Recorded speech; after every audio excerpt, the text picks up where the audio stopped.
Hello friends, आपका स्वागत है फैक्ट्स एक्सप्लेन में। चैनल को लाइक और सब्सक्राइब करना मत भूलिएगा। हमने आज का ये वीडियो स्पेशली तैयार किया है इंटरव्यू के लिए, जो कि मैकेनिकल स्टूडेंट पे बेस्ड है। अब बात करते हैं इंटरव्यू के बारे में। इंटरव्यू बेसिकली 5 चीज़ों पे डिपेंड करता है किसी भी मैकेनिकल स्टूडेंट का। फर्स्ट पार्ट किसी भी कंपनी का एप्टीट्यूड टेस्ट होता है, जिसमें वो आपकी बेसिक नॉलेज, कॉमन सेंस और अंडरस्टैंडिंग को जज करते हैं। सेकंड पार्ट होता है ग्रुप डिस्कशन।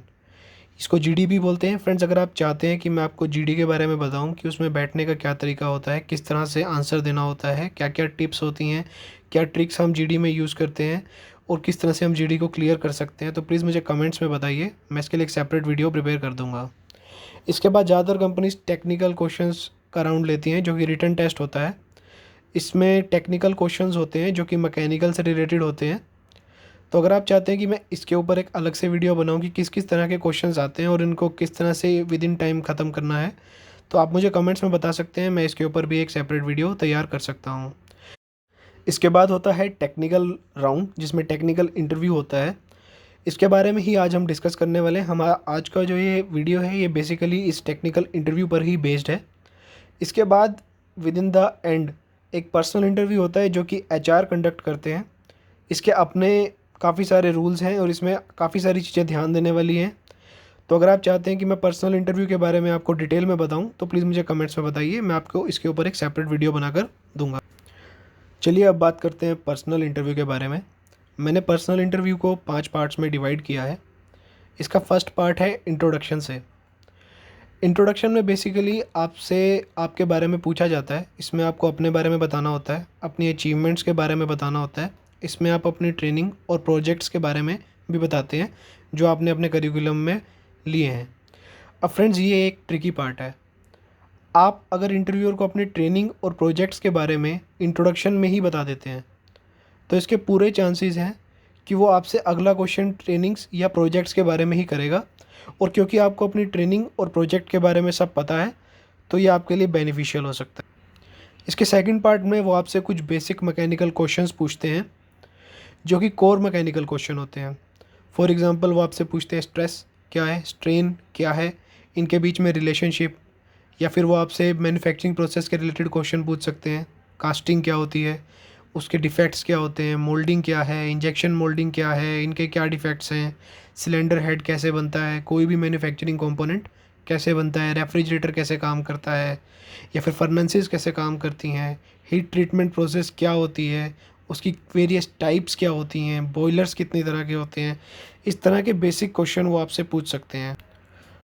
इसके बाद फ्रेंड्स, अगर आप मान लो कि आपको कोई आंसर नहीं आ रहा है, या फिर इंटरव्यू को लगता है कि आप आंसर नहीं दे पा रहे हैं, तो वो आपको अपना टैलेंट शो करने के लिए, अपनी एबिलिटी दिखाने के लिए एक चांस देता है। वो आपसे पूछता है कि आपका फेवरेट सब्जेक्ट क्या है। आपको अपना फेवरेट सब्जेक्ट बहुत ही वाइजली चूज़ करना होता है। आपको उसके लिए थोरो स्टडी करना होता है। आपको उसके कंसेप्ट्स पता होने चाहिए, क्योंकि अगर इंटरव्यू आपको ये चांस देता है, तो आपको उसका पूरा यूटिलाइजेशन करना है। तो अगर आप अपने फेवरेट सब्जेक्ट को वही चुनिएगा जो आपको अच्छी तरह से आता है, तो अगर आप उसके सही आंसर देते हैं, तो आप वहाँ पर भी क्रैक कर सकते हैं इंटरव्यू को। क्योंकि इंटरव्यू जो है वो 40% आपकी टेक्निकल नॉलेज पे और 60% जो है वो आपकी communication skill, confidence level, attitude क्या है आपका, आपका लर्निंग कितना फास्ट है, उन चीज़ों पे डिपेंड करता है। इसके बाद बात होती है जॉब डिस्क्रिप्शन पे। फ्रेंड्स, अगर आप किसी भी कंपनी में जा रहे हो, तो आपको उसके कंपनी के कल्चर के बारे में बहुत अच्छे से पता होना चाहिए, उसके ऑर्गेनाइजेशन स्ट्रक्चर के बारे में पता होना चाहिए। क्योंकि अगर आपको कंपनी के कल्चर के बारे में ही नहीं पता, तो आप कंपनी में कैसे फ़िट होंगे।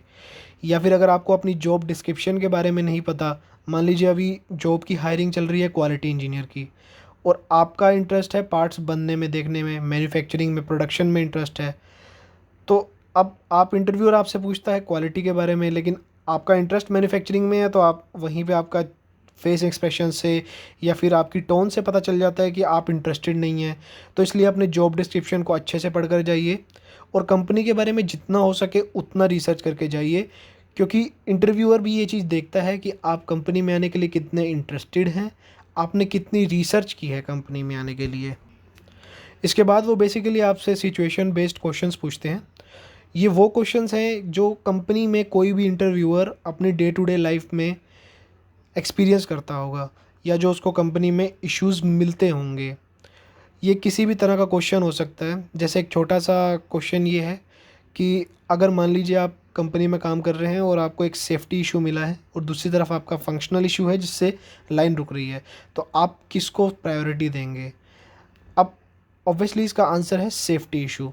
तो आपको राइट आंसर देना है, राइट टाइम पे देना है, क्योंकि इसमें किसी भी क्वेश्चन के डिफरेंट आंसर्स हो सकते हैं। आपको नहीं पता कि किस क्वेश्चन का क्या आंसर हो सकता है, बट जो भी नियर बाय आंसर होगा आपको वो आंसर देना है, जो भी बेस्ट सूटेबल आंसर होगा आपको वो आंसर देना है। अब एक बात और फ्रेंड्स, फॉर एग्ज़ाम्पल अगर मान लो उसने आपसे कुछ पूछा और आपको वो नहीं आता है, बट आप लगे हुए हो उसे अपनी बात मनाने में कि इसका आंसर ये है, तो आप फ्रेंड्स सीरियसली डायरेक्टली बोल सकते हो कि आपको इस क्वेश्चन का आंसर नहीं आता है। इससे आपके इंटरव्यू पे ज़्यादा इम्पैक्ट नहीं पड़ेगा, लेकिन अगर आप आर्ग्यू करने लगे तो इससे आपके इंटरव्यू पे ज़रूर इम्पैक्ट पड़ने वाला है। तो आपको ये चीज़ भी ज़रूर ध्यान में देनी है कि अगर किसी चीज़ का आंसर नहीं पता तो आप उसका जवाब सीधे दे सकते हैं कि मुझे नहीं आता है, क्योंकि जो सामने बैठा है इंटरव्यूअर की सीट पे वो कोई बेवकूफ़ नहीं है। वो भी पूरा हर चीज़ से निकल के तभी वो वहाँ पर पहुँचा है, तो इसलिए इस चीज़ का भी ज़रूर ध्यान दें। आइए अब बात करते हैं कि आपका जो इंटरव्यू है वो किस किस बेसिस पे जज किया जाता है। आपका इंटरव्यू टोटल 6 पैरामीटर्स पे जज किया जाता है, जिसमें कॉन्फिडेंस टॉप पे है।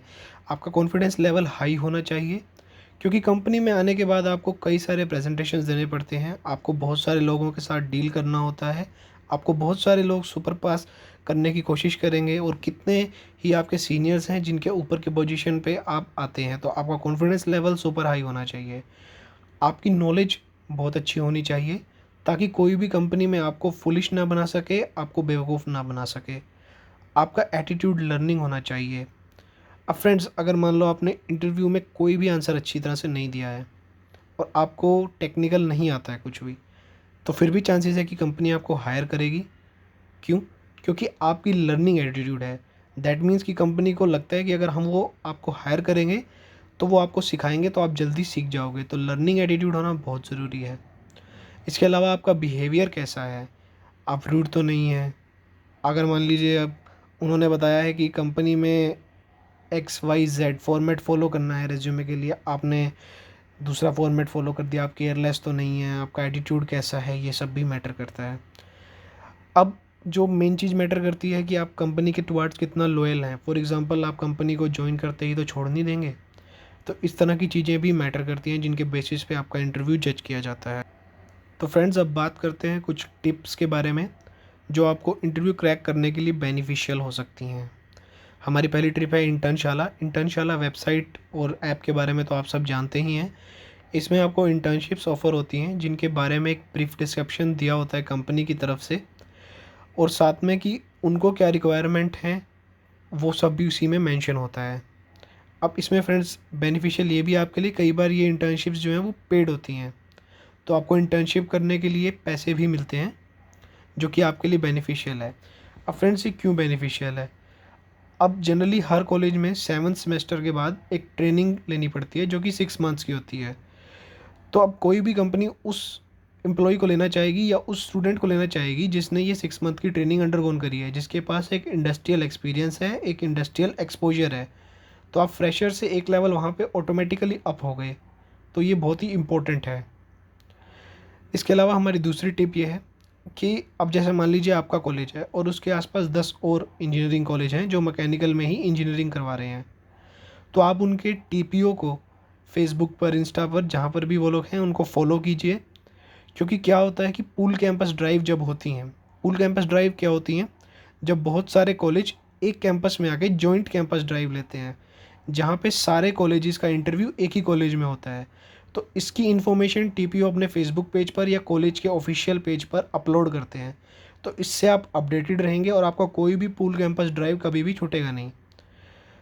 अब तीसरा सबसे इम्पोर्टेंट पॉइंट ये है, जो टिप है हमारी, कि आप अपने रिज्यूमे में जो कुछ भी लिखते हैं उसके बारे में आपको थोरोली पता होना चाहिए। ऐसा नहीं है कि आपने R&R गेज कैपेबिलिटीज़ के बारे में लिख दिया और आप जानते नहीं हैं कि उसमें क्या होता है, तो इससे इंटरव्यूअर पे बैड इम्पैक्ट जाता है। इसके अलावा आप अपना रिज्यूमे जो है linkedin.com, naukri.com, Indeed, work India, जितनी भी साइट्स हैं इन सब पे अपलोड कर दीजिए। इससे आपके कनेक्शंस बढ़ते हैं और आपके पास जॉब के कॉल आने के चांसेस बढ़ जाते हैं। अब हमारी लास्ट टिप आपके लिए ये है कि आप एक डिसेंट ड्रेसिंग स्टाइल फॉलो कीजिए, क्योंकि कंपनीज इस चीज़ को भी देखती हैं कि आप कितने डिसिप्लिन्ड हैं, आप कितने अपने आप के समर्पित हैं इस इंटरव्यू को लेके। अब मान लीजिए इंटरव्यू में अगर आप आ गए लोवर्स डाल के, या मान लीजिए आपने टी शर्ट डाली है वो भी कॉलरलेस, तो ये सब जो है डिसेंट अटायर में नहीं आता है। आपको एक प्रॉपर फॉर्मल अटायर फॉलो करना है। आप टाई लगाते हैं तो वो और अच्छा है, आप क्लीन शेव होकर जाएं। तो एक डिसेंट स्टाइल रखें ताकि आपकी अप्रोच डिसेंट जाए और पॉजिटिव वाइब्स आपकी इंटरव्यूअर तक भी पहुँचे, तो आपके सिलेक्ट होने के चांसेस वहाँ पे बढ़ जाते हैं। So thank you friends, thanks for listening us. For more videos, please do subscribe us and stay updated. Thank you.